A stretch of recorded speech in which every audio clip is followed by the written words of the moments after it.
Oremos juntos.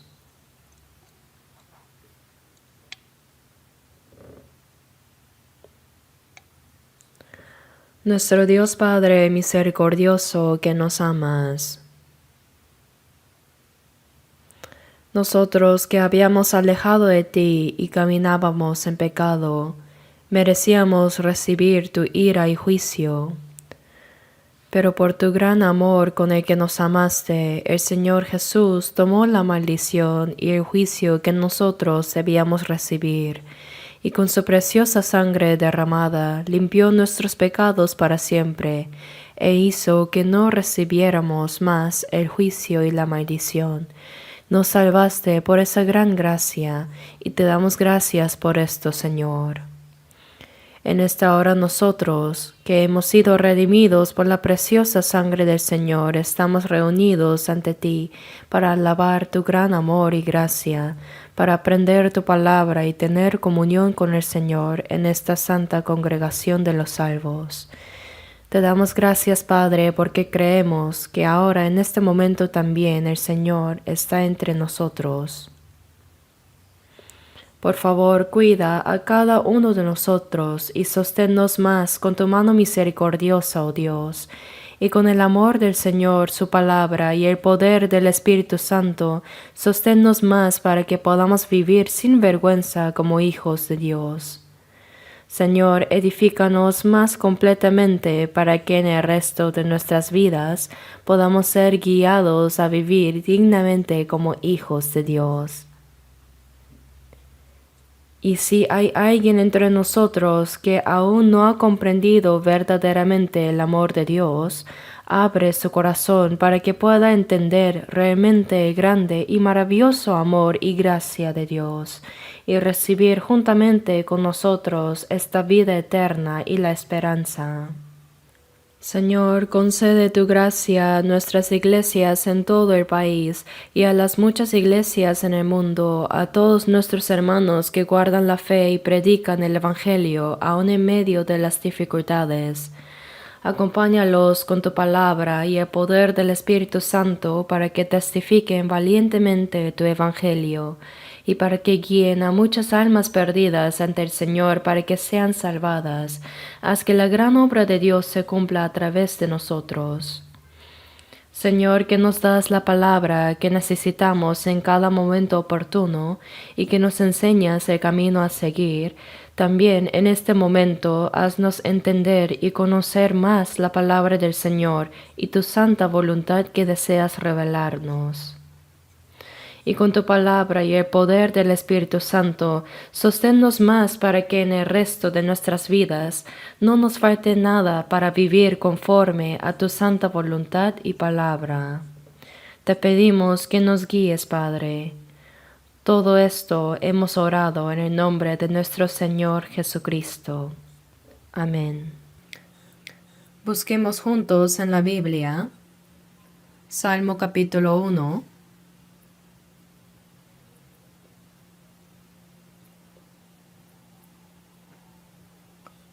Salmo 1.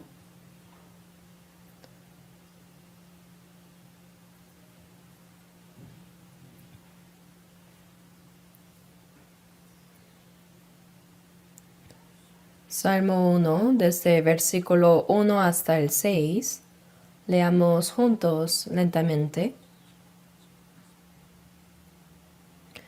Bienaventurado el varón que no anduvo en consejo de malos, ni estuvo en camino de pecadores, ni en silla de escarnecedores se ha sentado, sino que en la ley de Jehová está su delicia, y en su ley medita de día y de noche.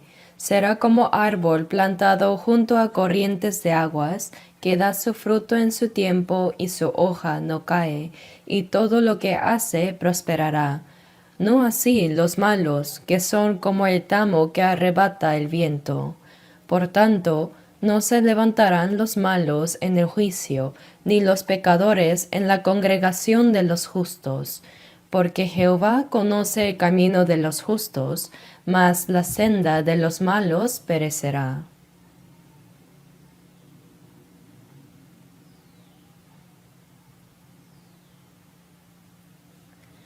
Si leemos repetidamente el Salmo 1, naturalmente lo memorizaremos. Son solo 6 versículos, así que todos podrán memorizarlo. Pero no solo hay que memorizarlo, sino grabar la palabra en nuestro corazón, meditar en ella y pensar en su significado y vivir conforme a la palabra de Dios.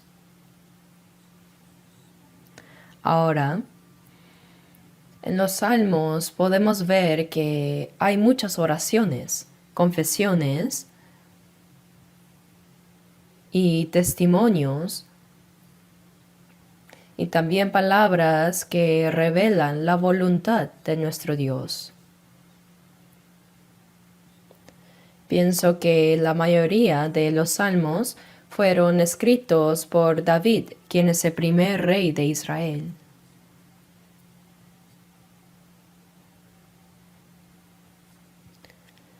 David primero, mientras él pastoreaba las ovejas de su padre, sintió que así como él amaba y cuidaba a sus ovejas, Dios también cuidaba y amaba su alma. Por eso, como dice en Salmos 23, 1 y 2, Jehová es mi pastor, nada me faltará. En lugares de delicados pastos me hará descansar, junto a aguas de reposo me pastoreará. Mientras David pastoreaba ovejas, pensó que así como él las amaba, Dios también lo amaba a él, lo protegía y lo guiaba.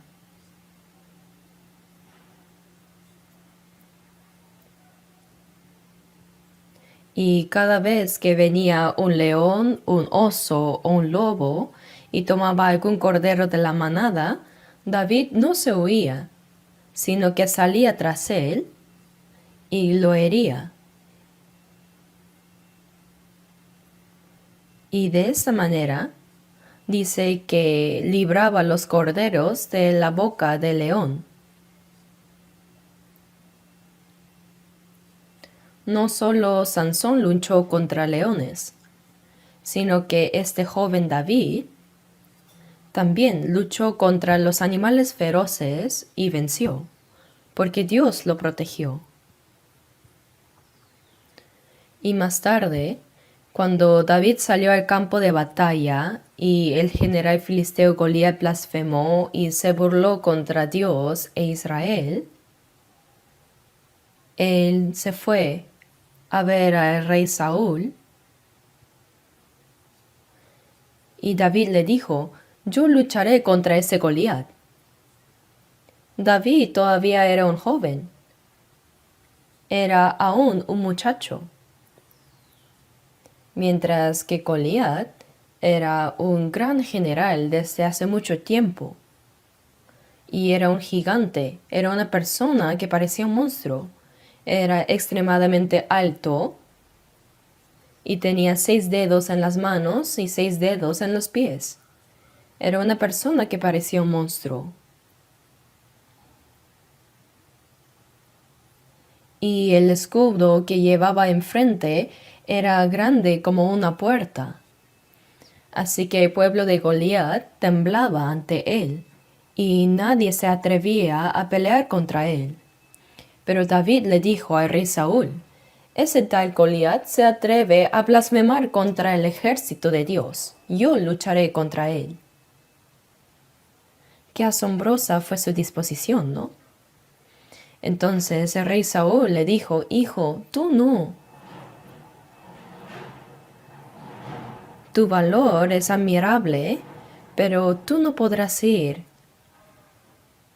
Porque, bueno, tú eres... Mira, ese Goliat es un gran general que ha sido entrenado militarmente. Y no hay nadie que pueda luchar contra él. Pero él dijo: no se preocupe. Tu siervo era pastor de las ovejas de su padre, y cuando venía un león o un oso y tomaba algún cordero de la manada, salía yo tras él y lo hería, y lo libraba de su boca. y si se levantaba contra mí, yo le echaba mano de la quijada y lo hería y lo mataba. Fuese león, fuese oso, tu siervo lo mataba, y este filisteo incircunciso será como uno de ellos porque ha provocado al ejército del Dios viviente. Mientras pastoreaba ovejas, tuvo el corazón que amaba a las ovejas, y ahí sintió más el corazón de Dios que lo amaba a él. Entonces, así como Dios lo protegía y guardaba, él también protegía a las ovejas, y creyó que Dios estaba con él siempre. Sin esa experiencia, él no habría podido salir ante Goliat. Ahora, David tenía una onda. Cuando pastoreaba ovejas, había algo parecido a una resortera de nuestro país. Se ponía piedras y se lanzaba dándole vueltas. Él puso así solo 5 piedras en su bolsa y puso una piedra en la onda y salió dándole vueltas. Goliat debió haber dicho: «Oye, hijito, ¿por qué vienes tú? ¿Qué haces? Oye, yo vengo en el nombre de Dios a quien tú blasfemas. Dios te entregará hoy en mi mano».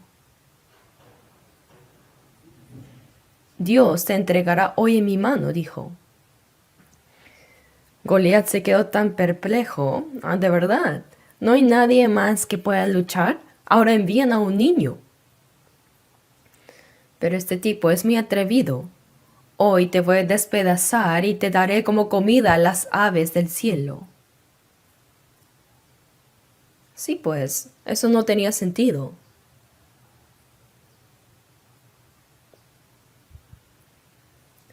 David puso una piedra en la onda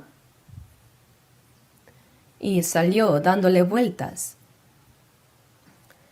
Goliat debe haber mirado preguntándose qué estaba haciendo, y David lanzó la piedra así. Pero, ¿quién era el conductor de la piedra? Dios. Se clavó en la frente de Goliat.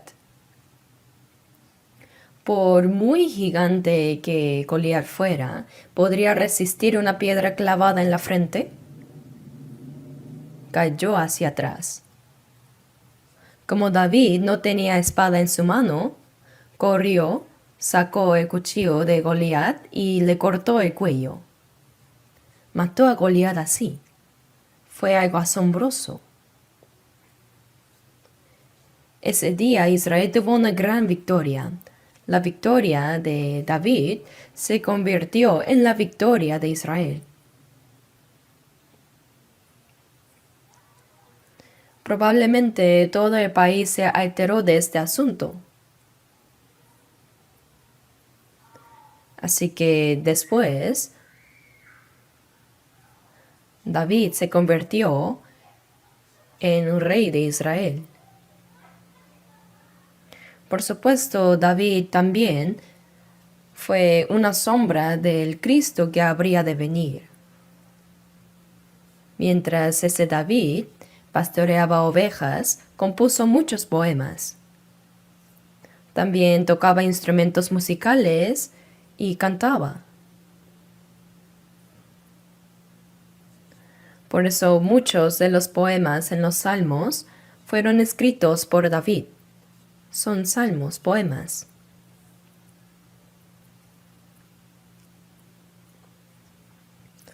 Por eso en varias partes dice el Salmo de David.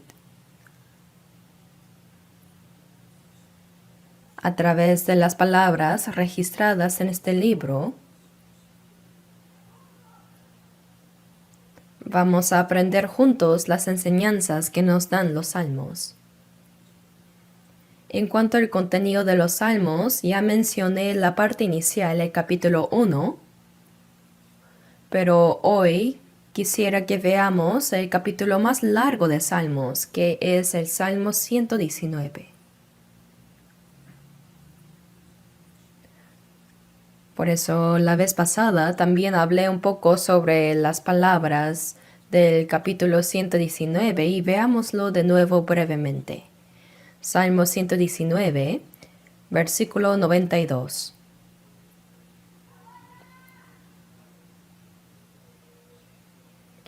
Salmo 119, 92. Leamos juntos.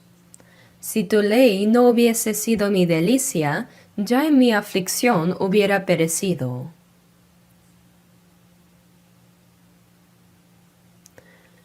Por supuesto, este Salmo 119 también fue escrito por el rey David.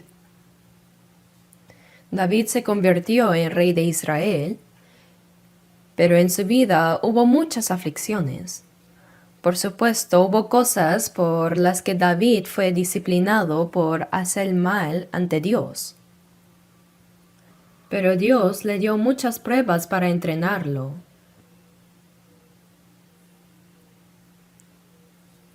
Saúl, el primer rey de Israel,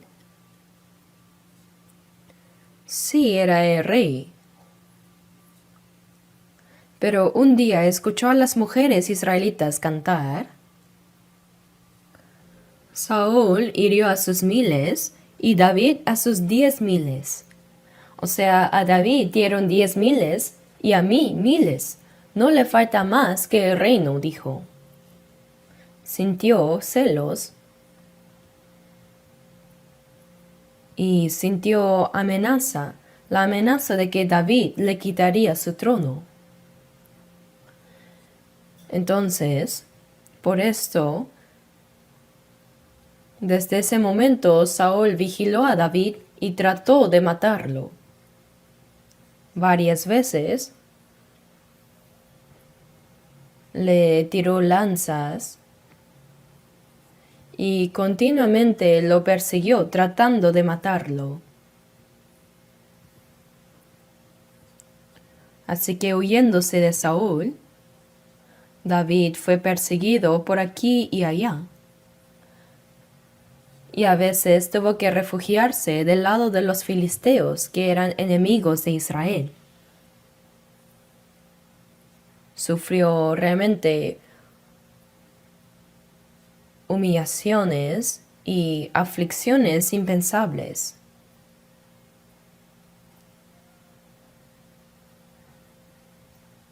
Y varias veces estuvo a punto de morir. Si Dios no lo hubiera protegido, David ya habría muerto.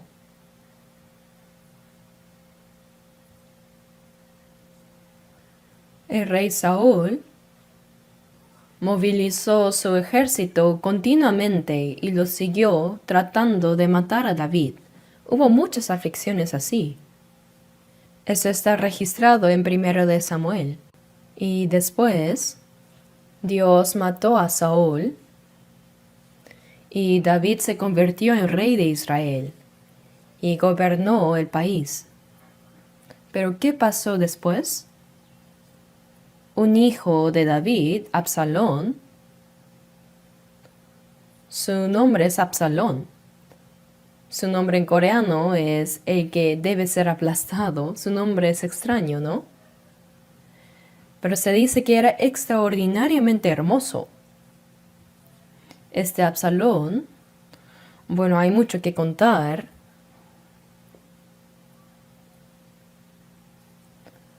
Pero quería expulsar a su padre David y convertirse él mismo en rey de Israel. Así que ganó el corazón del pueblo y se hizo partidarios. Así que finalmente, en términos modernos, hizo un golpe de estado y expulsó a su padre David. Sí, David fue expulsado por su propio hijo Absalón. Abandonó el palacio real y anduvo huyendo. Realmente sufrió muchas aflicciones.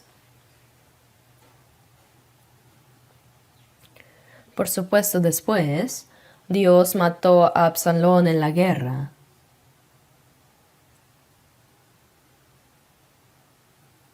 Así, David sufrió muchas aflicciones y pruebas. Hubo disciplinas que David recibió por sus errores, Y también, aparte, Dios le dio varias aflicciones para entrenarlo. Pero ahora, según las palabras del Salmo 119:92 que leímos, dice, si tu ley no hubiese sido mi delicia, ya en mi aflicción hubiera perecido. Aquí tu ley no se refiere a los 10 mandamientos o la ley en sí, sino que esta ley se refiere a toda la palabra de Dios. Si la palabra del Señor no hubiera sido mi delicia, David, en medio de muchas aflicciones y adversidades, confió solamente en Dios, y la palabra de Dios se convirtió en gran consuelo y gozo en su corazón. Si tu ley no hubiese sido mi delicia, ya en mi aflicción hubiera perecido. Hubo muchas aflicciones, pero por la palabra del Señor, cada vez él recibió el consuelo, y en la aflicción obtuvo valor y gozo. Superó bien esas aflicciones. Por eso nosotros, los cristianos también, en medio de la vida cristiana, tenemos muchas aflicciones.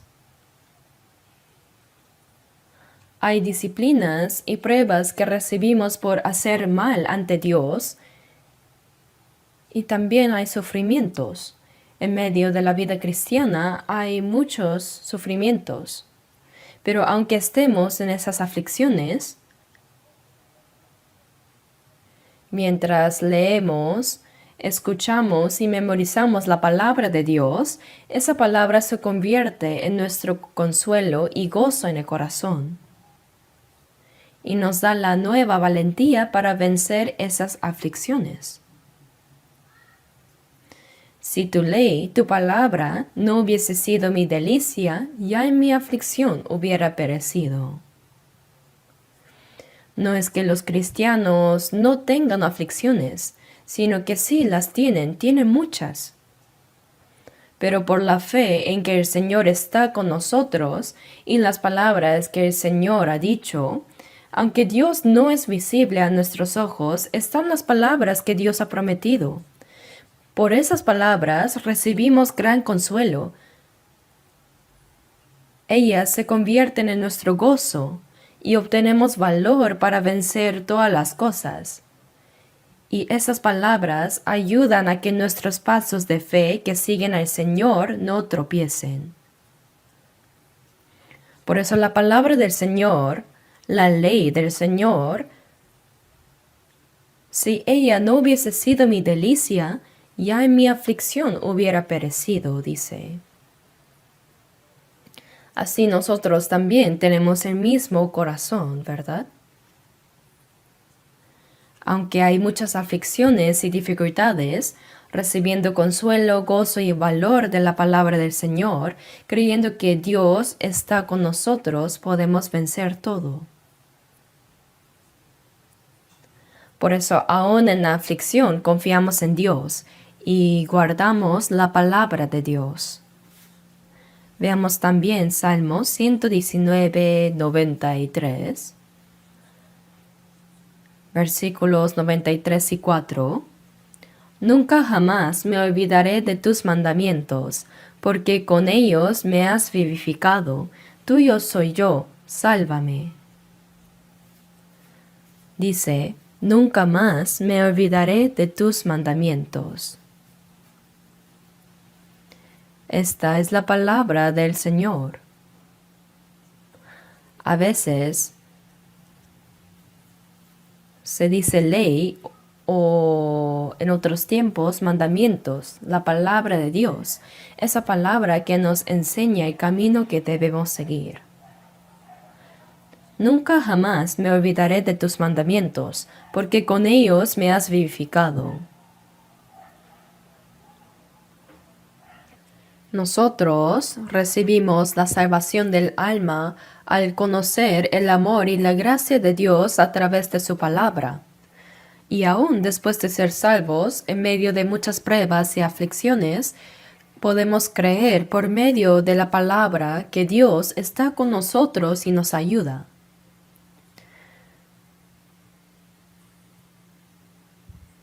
Por eso con ellas me has vivificado. Vivificar significa que nos guarda y nos ayuda. En toda nuestra vida y aflicciones, la palabra de Dios nos consuela, nos guarda y nos protege. Nos guarda siempre. Tuyo soy yo, sálvame.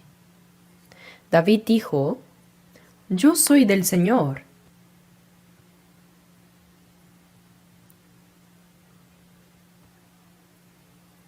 Y en Romanos 1 vemos que dice, vosotros sois llamados a ser de Jesucristo. Y en 1 Corintios 6:19 dice, no sois vuestros, porque habéis sido comprados por precio. Glorificad pues a Dios en vuestro cuerpo. La persona salvada sabe que tanto su alma como su cuerpo fueron comprados con un precio que es la sangre del Señor. Por nuestros pecados merecíamos ir al infierno, pero el Señor pagó un precio muy alto, murió en nuestro lugar y recibió la maldición y juicio que debíamos recibir, y con su sangre derramada perdonó nuestros pecados para siempre. Por eso muchas partes de la Biblia dice que fuimos comprados con el precio de la sangre del Señor.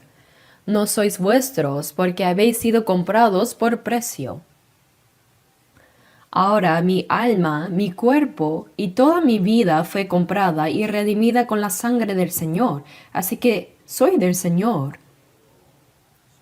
Como sabemos que somos del Señor, ahora debemos vivir conforme a la voluntad del Señor. Glorificad pues a Dios en vuestro cuerpo. Debemos vivir solo para cumplir la voluntad de Dios y para la gloria suya. En Romanos 14, 7 y 8 dice, porque ninguno de nosotros vive para sí, y ninguno muere para sí, pues si vivimos para el Señor vivimos, y si morimos para el Señor morimos, así pues sea que vivamos o que moramos del Señor somos. Dice de nosotros. Nosotros somos cristianos salvos y renacidos. Creemos en Dios como Padre y hemos recibido juntamente la vida eterna y esperanza. Entre nosotros no hay quien viva para sí mismo.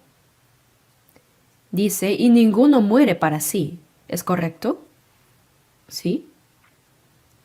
La respuesta es verdad, pero como no concuerda mucho con nuestra vida, parece que no pueden responder con confianza. No debemos vivir para nosotros mismos. Dice, y ninguno muere para sí. No tenemos derecho a vivir para nosotros mismos. ¿Por qué? Pues nada de lo que tengo es mío. Mi cuerpo, mi alma, el resto de mi vida, todo fue comprado con la sangre del Señor, así que son del Señor. Ahora, como le pertenecemos a Él, debemos vivir solo conforme a la voluntad del Señor, solo como Él quiere. Glorificad pues a Dios en vuestro cuerpo. En 1 Corintios 10, 31 dice, si pues coméis o bebéis o hacéis otra cosa, hacedlo todo para la gloria de Dios. Lo que es del Señor existe para el Señor.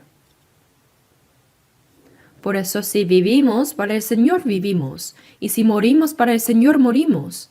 Así pues, sea que vivamos o que moramos, del Señor somos. No somos nuestros, sino del Señor.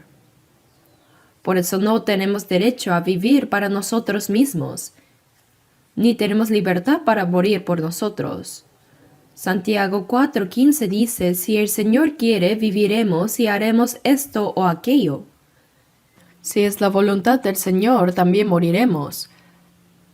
Sea que vivamos o moramos, del Señor somos, por eso vivimos según su voluntad.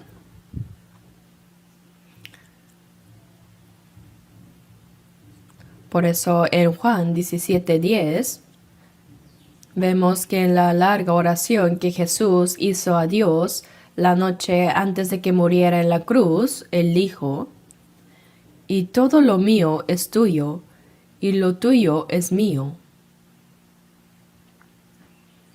Quiere decir, todo lo mío es del Padre, y lo del Padre es mío. Desde el momento que Jesús nos salvó, esa también se ha convertido en la confesión de los cristianos salvos. Esa es nuestra confesión de salvos. Quien nos creó también es el Señor.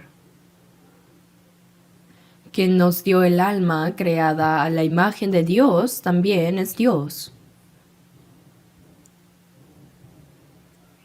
Es Dios quien nos salvó cuando el unigénito Hijo de Dios murió con su preciosa sangre.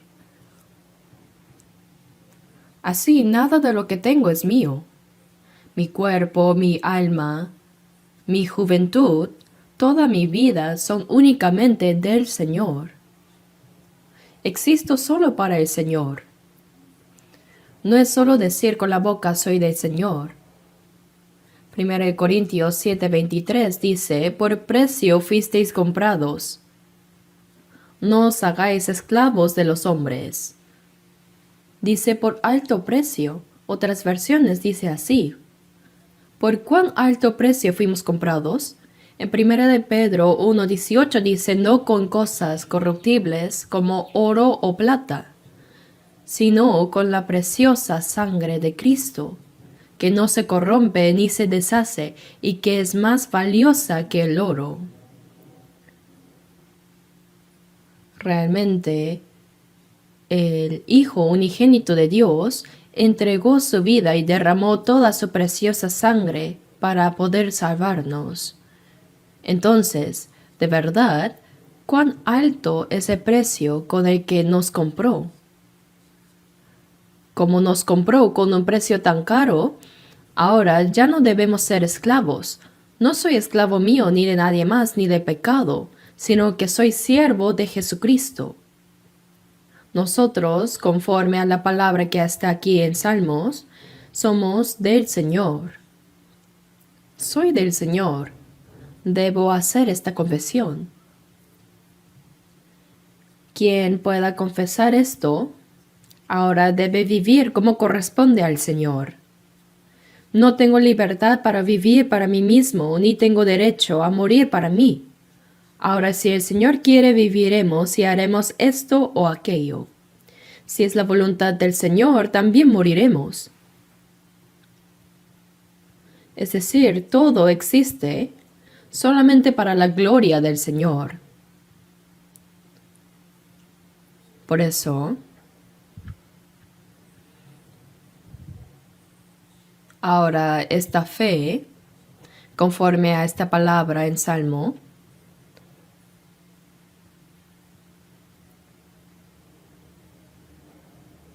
yo soy del Señor. Dice que, Señor, soy tuyo, por tanto sálvame. Esta palabra sálvame significa que en nuestra vida diaria el Señor nos protege y guarda, aun en cualquier sufrimiento, porque somos del Señor, el Señor nos guarda. Leamos juntos Salmo 119, versículo 97. Oh, cuánto amo yo tu ley, todo el día es ella mi meditación. Oh, cuánto amo yo tu ley, todo el día es ella mi meditación. ¿Cómo amo tanto la palabra del Señor?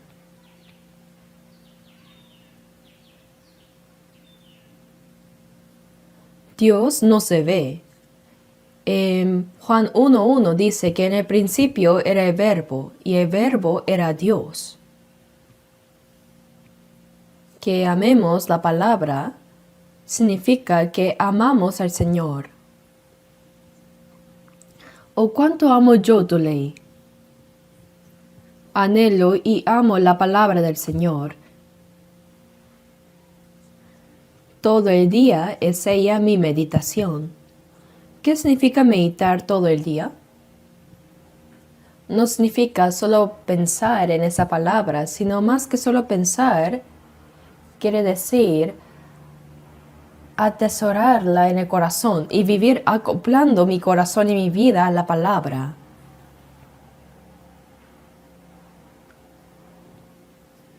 Si es la voluntad del Señor, haremos esto y aquello.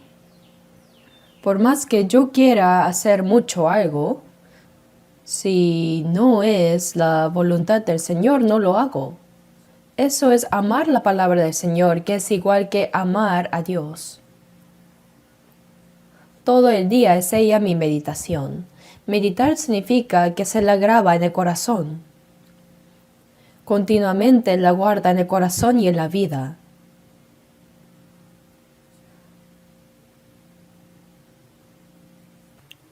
Por eso viviendo más santa y piadosamente y viviendo junto con Dios, podemos sentir la verdadera felicidad. Dice, oh cuánto amo yo tu ley. Todo el día es ella mi meditación. ¿Y cómo somos nosotros? Pase lo que pase, siempre pensamos en la palabra del Señor. Meditamos en su palabra.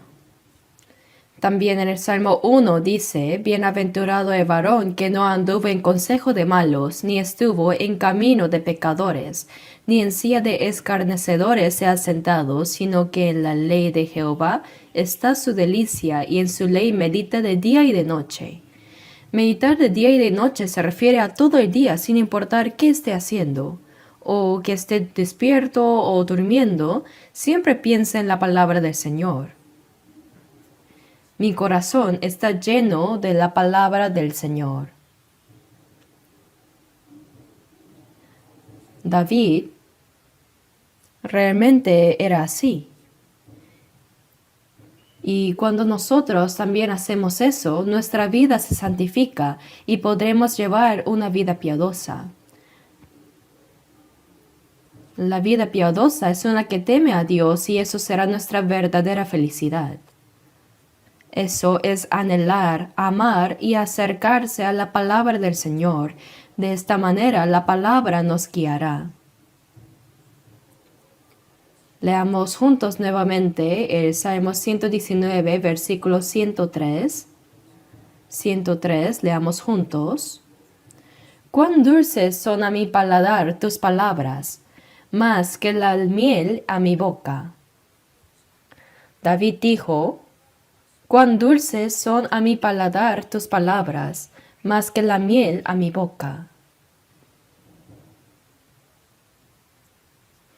Parece que sintió un sabor muy dulce de la palabra del Señor.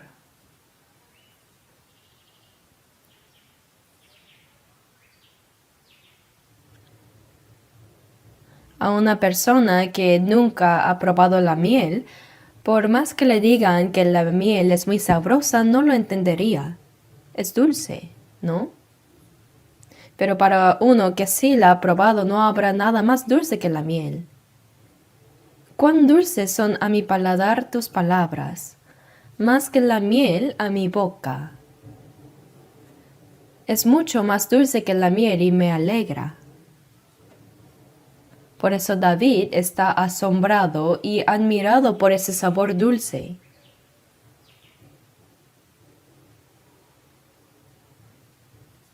Así, le gusta leer la palabra, le gusta escucharla, memorizarla y se goza en guardar esa palabra en su corazón y vida. ¿Por qué? Porque esa palabra se convierte en el gozo y alegría de mi corazón, más que la miel. Más que la miel. ¿Qué opinan? ¿Realmente la Biblia es más dulce que la miel? ¿Es tan rica como la miel? Algunas personas Cuando leen novelas románticas, se desvelan toda la noche con los ojos rojos sin dormir. Pero cuando abren la Biblia, después de leer unos versículos se duermen. Y algunas personas dicen que cuando no pueden dormir leen la Biblia, porque al leerla se duermen rápidamente. Pero eso está mal. Por supuesto, como estamos cansados, no solo con la Biblia, sino con cualquier contenido, cuando estamos cansados, puede ser que tengamos sueño.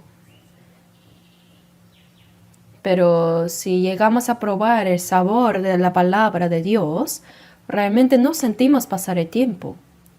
Ustedes dicen que deben leer la Biblia, que deben leerla, pero realmente ¿les parece tan dulce?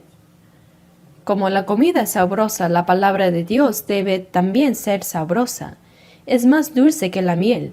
La palabra de Dios es más dulce que la miel a mi boca, dice. Cuando uno guarda esa palabra en su corazón y vida, cuando la comprende, siente mucho gozo, y cuando la guarda en su corazón y vida, se convierte en felicidad y alegría. Leamos juntos nuevamente el versículo 105, Salmo 119, versículo 105. Leamos juntos. Lámpara es a mis pies tu palabra y lumbrera a mi camino. Lámpara es a mis pies tu palabra y lumbrera a mi camino.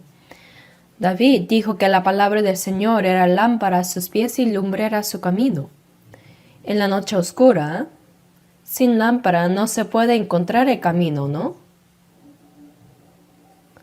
Una vez fui invitado a una iglesia rural para hacer un seminario. Y cuando era de día, fui a la casa del anciano de esa iglesia. Y luego estaba regresando después de cenar. Ya era de noche, pero como no quedaba muy lejos, fui solo buscando la iglesia. Pero en el camino me di cuenta que esa no era la ruta. Había olvidado el camino. Como estaba oscuro, aunque había una ruta, la olvidé y me pasé de largo. Pensé, oh no, ¿qué hago? Porque ya se acercaba la hora del seminario. Pero justo varias personas venían de allá, así que les pregunté, señores, ¿cómo puedo llegar a tal iglesia? Y me dijeron, está por allá, síguenos. Eran personas que iban a esa iglesia, así que el expositor siguió a los que iban a esa iglesia.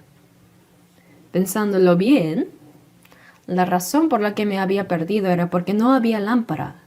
Había un camino, pero me pasé de largo porque no veía. Si hubiera estado obstáculos, también me hubiera tropezado y caído. Por eso la lámpara nos enseña y muestra el camino a seguir. Por eso lámpara es a mis pies tu palabra. Lámpara es a mis pies tu palabra y lumbrera a mi camino. En este mundo oscuro como las tinieblas, sin la palabra del Señor no podemos vivir correctamente. Como una lámpara que alumbra el camino en las tinieblas, en este mundo oscuro, la lámpara de la palabra de Dios nos enseña el camino a seguir. Lámpara es a mis pies tu palabra y lumbrera a mi camino. También está en el himno, ¿no? Oh, cántamelas otra vez, bellas palabras de vida, sí, de luz y vida son sostén y guía. Es verdad. Alumbra nuestros caminos. Si no conocemos la Biblia, vagamos. ¿Es himno o quejar himno? ¿No? Hay un dicho así. En campo ancho y áspero me esfuerzo, mas no sé por dónde voy, vagando por aquí y por allá. El diablo al verme se burla, diciendo, ¡qué bien!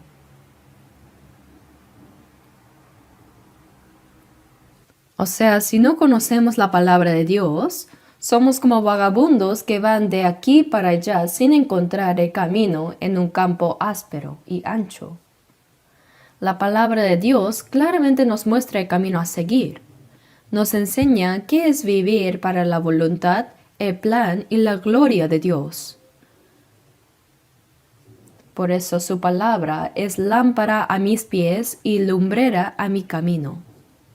El Espíritu Santo siempre nos muestra el camino a seguir con la palabra de Dios.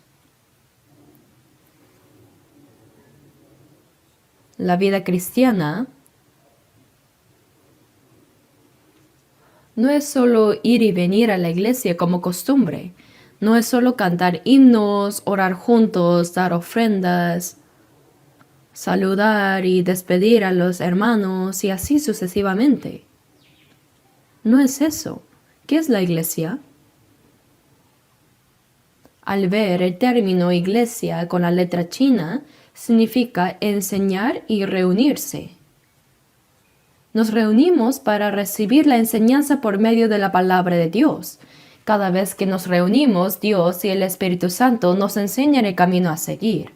Y comprender esa palabra no se hace con nuestra sabiduría, sino que el Espíritu Santo nos enseña. Por eso cuando nos reunimos, oramos y tenemos comunión, Dios nos enseña. Así que nos reunimos para recibir la enseñanza. Ese lugar es la iglesia. El primer propósito de juntarnos aquí es para aprender la palabra. Por eso hay que escuchar bien la palabra y no solo escucharla, sino que también cada persona debe leerla, ¿verdad?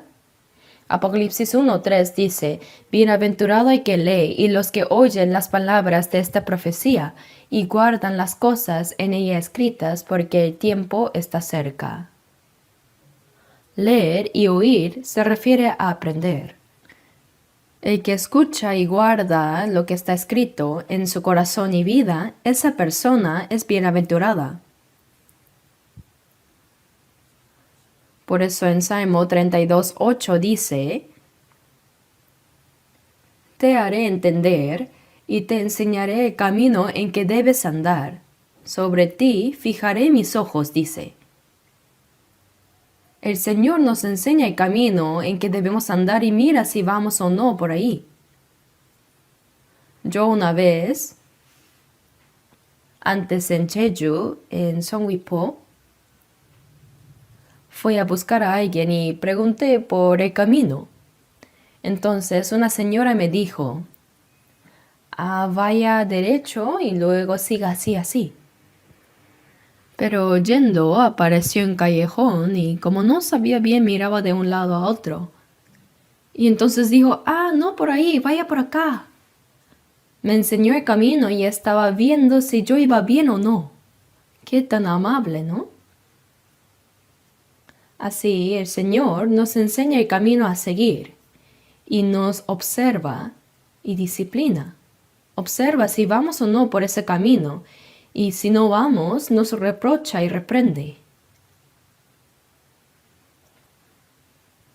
Dice, te haré entender y te enseñaré el camino en que debes andar. Sobre ti fijaré mis ojos. Versículo 9 dice, no seáis como el caballo o como el mulo sin entendimiento, que han de ser sujetados con cabestro y con freno, porque si no, no se acercan a ti. Los caballos o mulas tienen que morder el freno o ponerse la rienda y arrastrarlos tirando de la nariz. Si no, no van. No sigas así a la fuerza, eso quiere decir.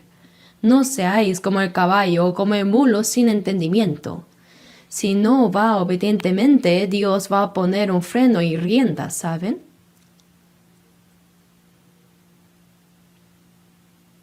Ahora veamos el Salmo 119, versículo 111. Versículo 111. Leamos juntos 111. Por heredad he tomado tus testimonios para siempre, porque son el gozo de mi corazón. Por heredad he tomado tus testimonios para siempre. ¿Qué significa esto? Por heredad. He tomado los testimonios del Señor, es decir, la palabra, como heredad para siempre. Una persona salva tiene una heredad eterna que Dios prometió. Esta herencia es eterna. En la tierra, aunque un rico deje bienes a sus hijos, ¿cuántos años durará todo eso? Pronto desaparecerá. Pero Dios, que nos salvó, nos dio una herencia eterna. Heredad para siempre, así dijo. Nos dio una heredad eterna, espiritual y gloriosa. Pero también en esta tierra, en la medida que obedecemos a Dios, Él nos ayuda, nos guía y nos da la heredad eterna. Por eso, por heredad he tomado tus testimonios para siempre. ¿Qué significa esta palabra? En la palabra del Señor está la heredad que Dios prometió darnos. Y obedecer esa palabra se convierte en mi heredad.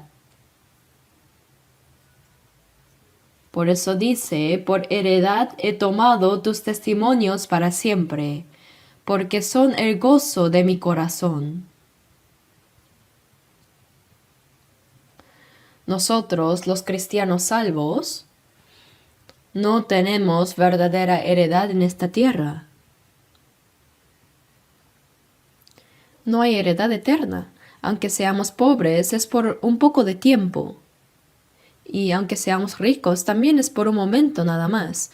No es nada. La heredad que Dios nos dará no pertenece a esta tierra. Esta palabra de Dios puede considerarse como un comprobante de traspaso de la heredad eterna que nos dará. El comprobante de traspaso es dar la heredad y tiene el contenido detallado de cómo es esa heredad y cómo se transfiere. Cuando guardamos la palabra de Dios, debemos pensar en esa palabra como el comprobante de traspaso de nuestra heredad. Por eso David dijo, por heredad, como porción, mi propiedad, he tomado tus testimonios para siempre. Veamos el Salmo 119, versículo 56. Leamos el versículo 56 juntos. 56. Leamos juntos. Estas bendiciones tuve porque guardé tus mandamientos. Estas bendiciones tuve porque guardé tus mandamientos. Entonces nosotros no calculamos cuánto tenemos en propiedades, cuánto en bienes inmuebles o cuánto en depósitos bancarios, sino que como dijo David, estas bendiciones tuve. ¿Qué bendiciones? Porque guardé tus mandamientos. Guardar la palabra de Dios es lo que me corresponde como porción. Esa es la heredad eterna. Por eso, que obedezcamos la palabra de Dios no solo se relaciona con este tiempo presente, sino que cuando vayamos ante el Señor se relaciona con nuestra heredad eterna. Aunque la salvación la recibimos igual, hay diferencia en recibir la heredad eterna y la gloria. En Lucas 19 dice que el hombre que de una mina ganó 10 minas, recibió autoridad sobre 10 ciudades, y el que ganó 5 minas recibió 5 ciudades. Mientras que el que guardó bien envuelto una mina fue reprendido como un siervo malo y negligente. Según lo que haga, esa es la heredad que yo recibiré. Por eso estas bendiciones tuve, porque guardé tus mandamientos. Cuando obedecemos la palabra de Dios, no solo en este tiempo presente, sino también al ir ante el Señor se relaciona con la heredad eterna.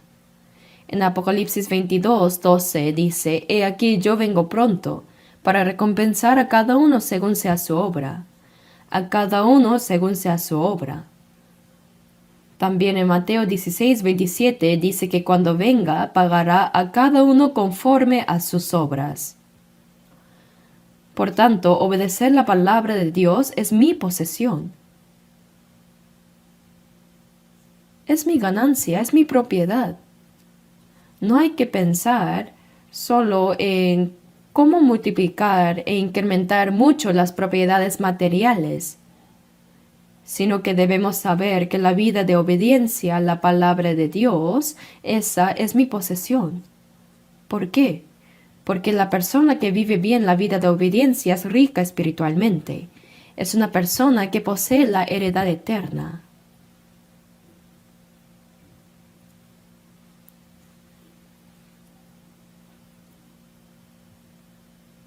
Ahora,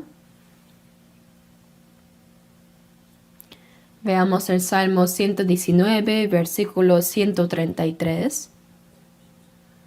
133. Salmo 119, versículo 133. Leamos juntos. Ordena mis pasos con tu palabra, y ninguna iniquidad se enseñoree de mí. Ordena mis pasos con tu palabra. Aquí pasos son pisadas. Ordena cada pisada mía con tu palabra, Señor. Está pidiendo que le haga tomar cada paso siguiendo la palabra del Señor.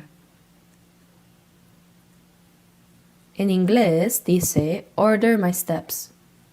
Ordena, manda mis pasos. Order my steps by your word. Guía mis pasos por tu palabra. Ordena mis pasos con tu palabra, y ninguna iniquidad se enseñoree de mí. Si mis pasos viven siguiendo la palabra del Señor, ninguna iniquidad puede enseñorearse de nosotros. Por eso David oró así: ordena mis pasos con tu palabra. Que cada paso mío siga tu palabra, Señor, y que ninguna iniquidad se enseñoree de mí. Si nos apartamos de la palabra, caemos en pecado. Los cristianos, que hemos sido perdonados para siempre por la gracia de Dios, no solo somos librados del castigo del pecado y del precio del pecado, sino que mientras vivimos en este mundo, debemos guardarnos de la potestad del pecado. Es el poder del pecado. Aún existe en nuestro corazón una naturaleza pecaminosa vieja que no ha sido transformada.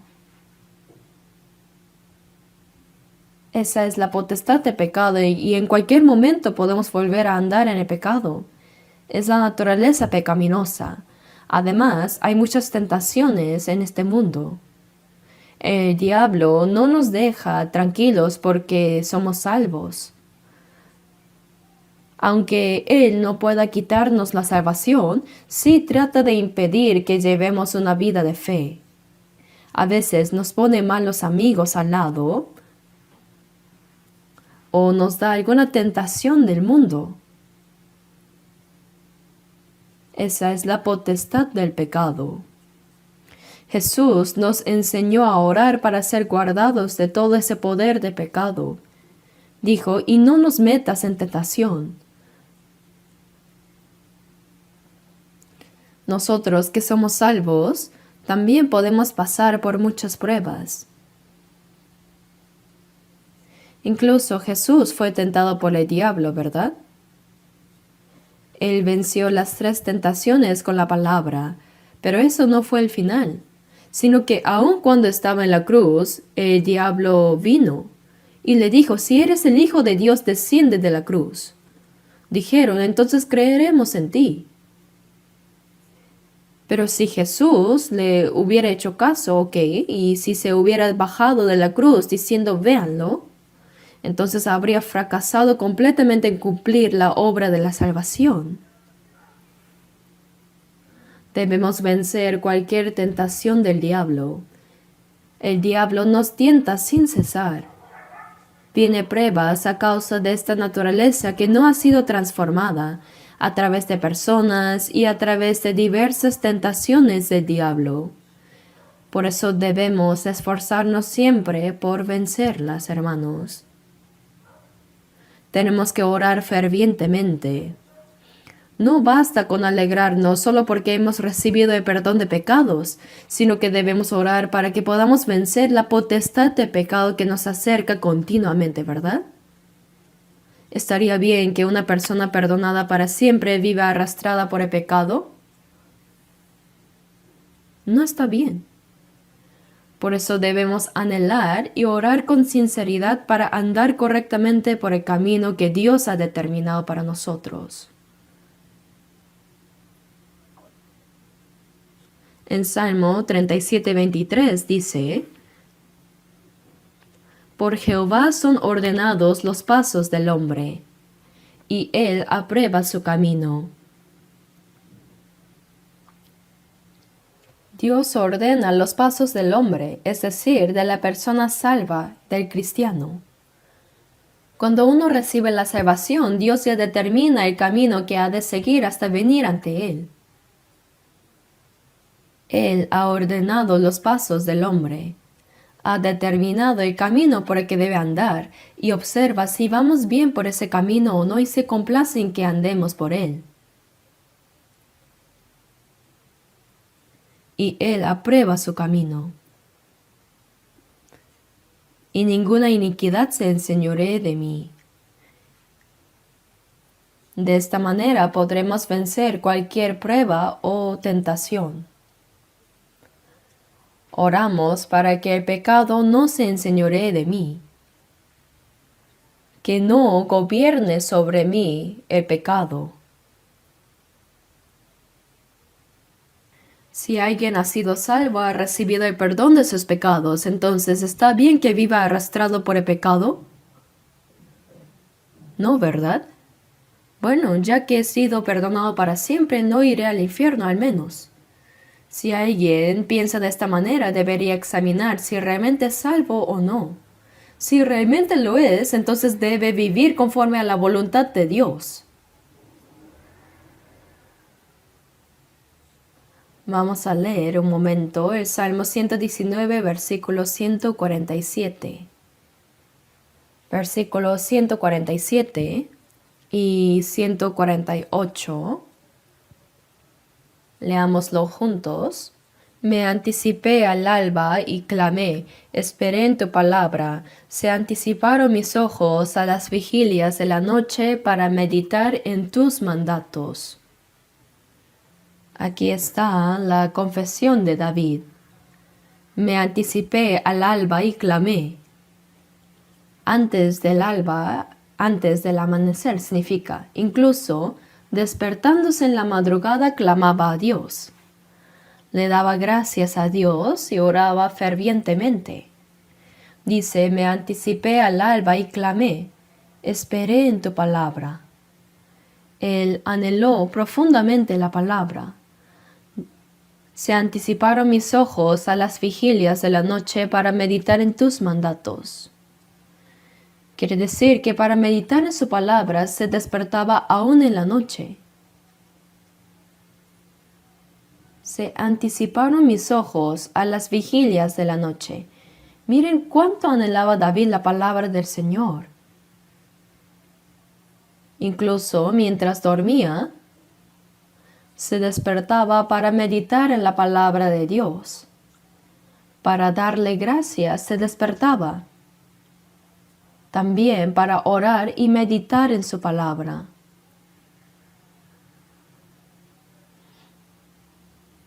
¿Y ustedes cómo son cuando se van a dormir?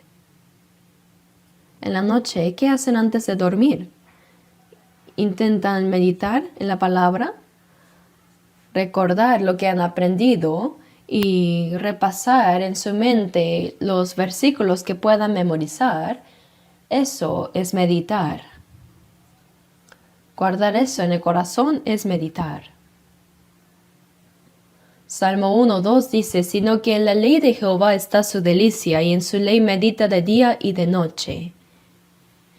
Medita de día y de noche significa estar pensando constantemente en la palabra de Dios.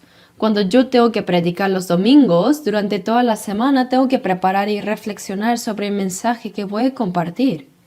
Incluso cuando estoy por dormir o durante la noche, sigo pensando en la palabra. Y es algo verdaderamente maravilloso porque Dios me ayuda a comprender el mensaje. Pero a veces temo olvidarlo. Por eso necesito anotarlo rápidamente. Alguien me dijo una vez que él siempre deja un cuaderno y un lapicero al lado de la cama para anotar lo que Dios le revela durante la oración antes de dormir. Claro, es difícil levantarse en medio de la noche para escribir, así que uno sigue pensando y pensando en eso para no olvidarlo. Y por la mañana cuando despierta, a veces viene a la mente esa palabra de otra vez. Y si sigue reflexionando, hay que escribirla rápidamente antes de que se le escape. Dios nos da su palabra en ciertos momentos así. Y mientras meditamos en ella, Él nos ayuda a comprenderla con mayor profundidad. Como dice el salmista, se anticiparon mis ojos a las vigilias de la noche para meditar en tus mandatos. Mire cuánto anhelaba David la palabra de Dios.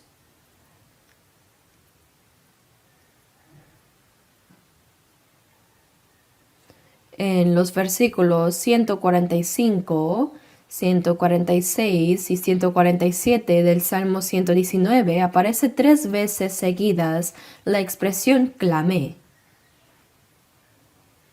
En el versículo 145 dice, clamé con todo mi corazón, respóndeme Jehová. Y en el 146 dice, a ti clamé, sálvame. Y en el 147 dice, me anticipé al alba y clamé, esperé en tu palabra. 3 veces seguidas menciona que clamó. Clamar significa orar con fervor a Dios. Jesús también en el huerto de Getsemaní, Él oró 3 veces diciendo, Padre mío, no sea como yo quiero, sino como tú. Cuán ferviente fue esa oración que hasta su sudor cayó a la tierra como grandes gotas de sangre. Cuánto anhelo tenía él.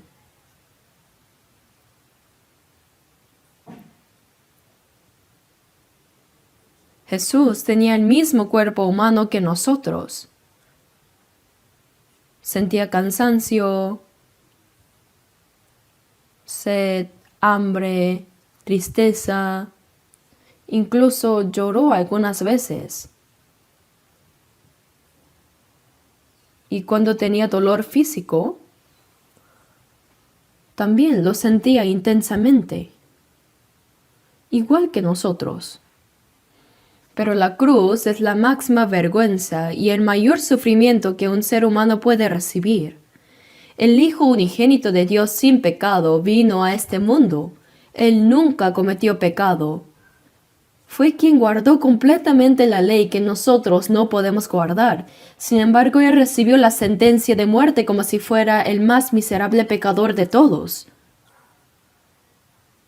Fue azotado, cargó la cruz y fue llevado al lugar de ejecución. Sabiendo todo eso, ¿acaso fue fácil para Jesús avanzar hacia la cruz? Él pidió, Padre mío, si es posible, pase de mí esta copa. Si Jesús hubiese evitado la copa del sufrimiento de la cruz, entonces nosotros tendríamos que tomarla e ir al infierno. Por eso Jesús tenía que beber la copa de la ira y el juicio de Dios que nosotros debíamos beber. Pase de mí esta copa, pero eso era su voluntad humana, pero no sea como yo quiero, sino como tú. La voluntad del Padre era que el Hijo unigénito sin pecado muriera en nuestro lugar y recibiera el juicio para que el juicio pasara sobre nosotros. Por eso, incluso Jesús, en su carne, no deseaba recibir aquel sufrimiento.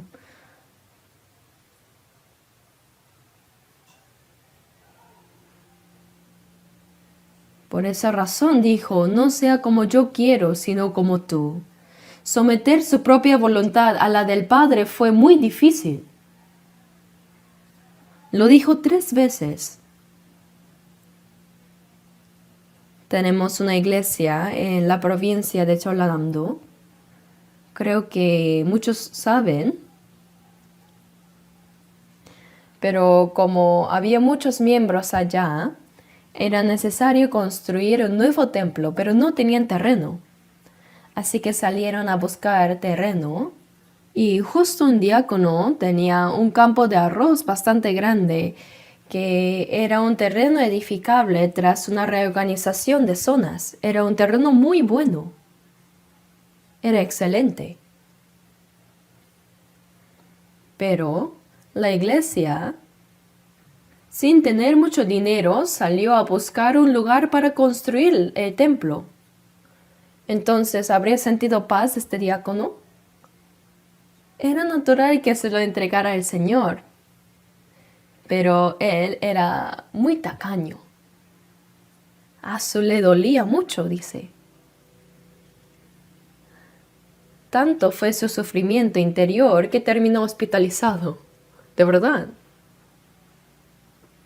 ¿Cuánto lo habrá pensado? Que aunque nadie le pidió su terreno, nadie le dijo nada. Él mismo estaba sufriendo solo. Luego me llamó y me dijo, Pastor, ofreceré mi terreno para la iglesia. ¿Cuánto le costó tomar esa decisión?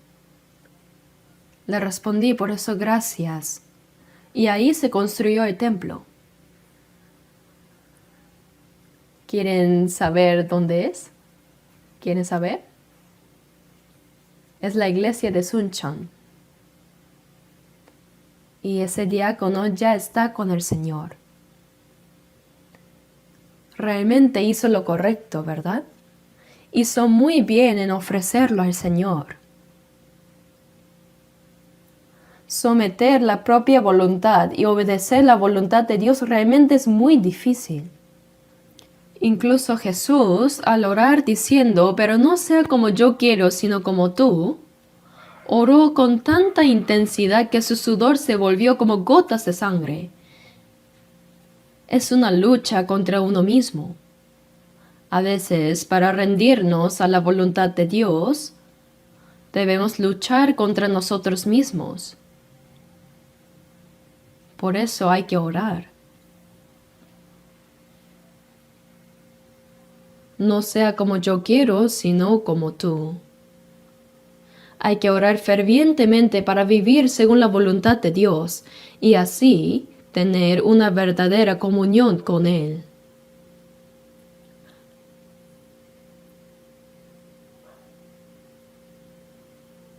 Lo más importante es que rindamos toda nuestra vida a la voluntad de Dios. Eso es la verdadera vida cristiana.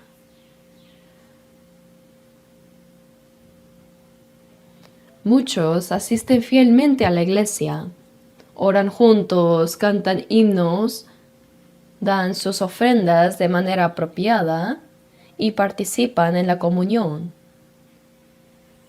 Pero a veces no queremos obedecer, ¿verdad? Nuestra carne no lo quiere, porque obedecer implica sufrimiento y sacrificio. La carne no lo desea. Incluso cuando hacen cosas para Dios, si lo hacen más o menos, aún los que no son salvos a veces lo hacen mejor, ¿saben? ¿Cuánto se esfuerzan los mundanos también? Pero ellos no pueden rendir su voluntad al Señor.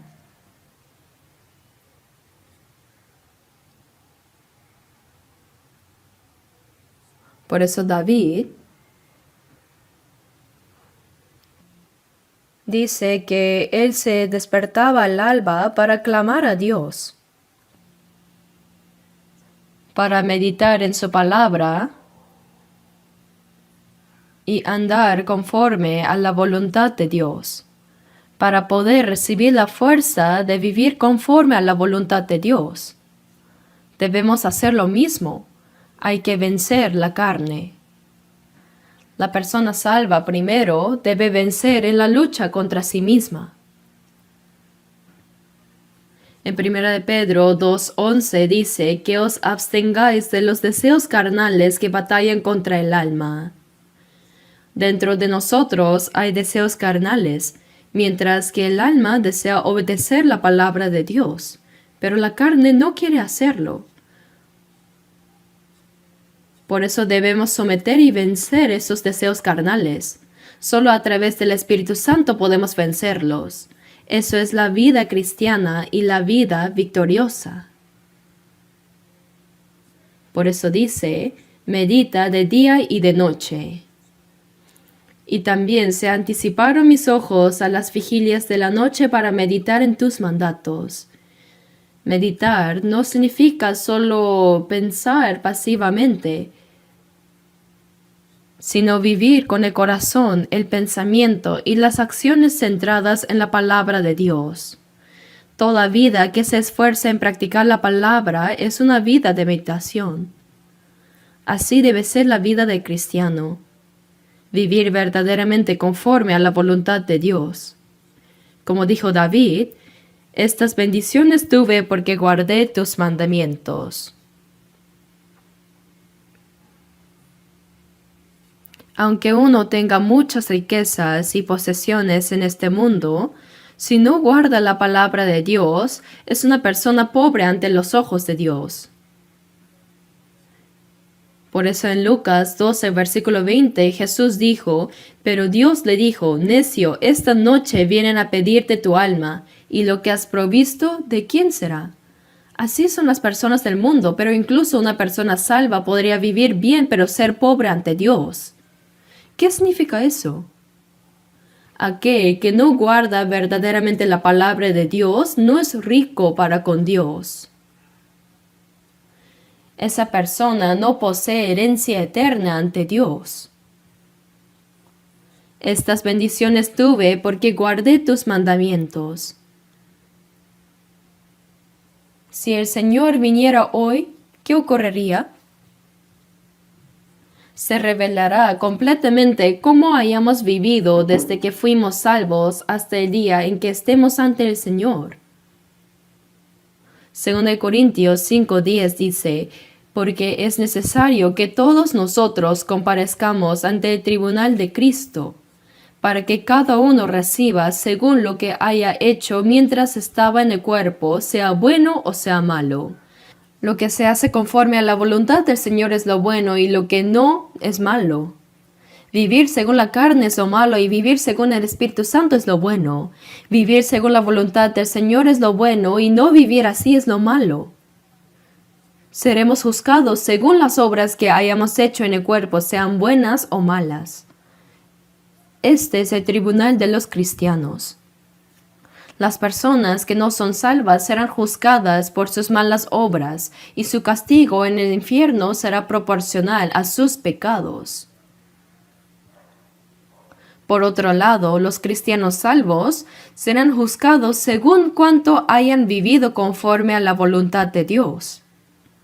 Pensando en eso,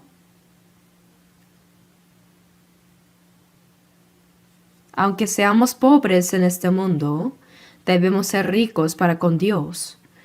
Vivir obedeciendo a la palabra de Dios no solo nos garantiza una herencia eterna, sino que incluso mientras vivimos en esta tierra, Dios nos ayudará. Por eso estoy explicando con más detalle este pasaje del Salmo. Y la próxima vez seguiremos viendo más sobre los Salmos. Les explicaré una vez más. Oremos juntos.